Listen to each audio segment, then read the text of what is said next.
Do'stlar, bugun Tigo 7 Pro model haqida gaplashamiz. Xo'p, bularimiz ancha ekonomik расход, crossover, yengil mashina. Xo'p, faralaridan boshlaymiz. Faralar 3 ta linzali bo'ladi, ledning bo'ladi.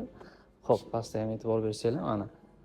Yonbosh qismiga o'tsa, yonbosh qismlari ham ancha mana quyma yengil ingichka bo'ladi. Bular 18 razmerda.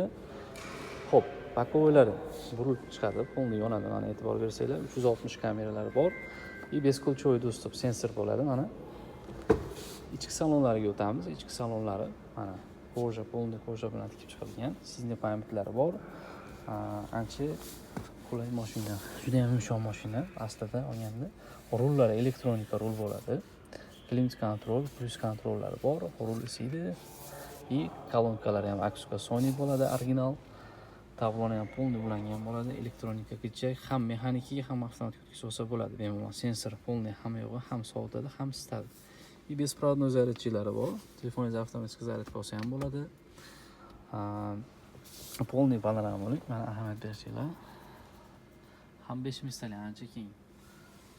Xo'p, sidinalariga kelsak, sidina qismlari ham faqat isitadi, sovutmaydi. Ikkala tomon ham isitadi. Orqa tomon ham, oldi tomon ham. Material ham ekokoja, toza materialdan bo'ladi.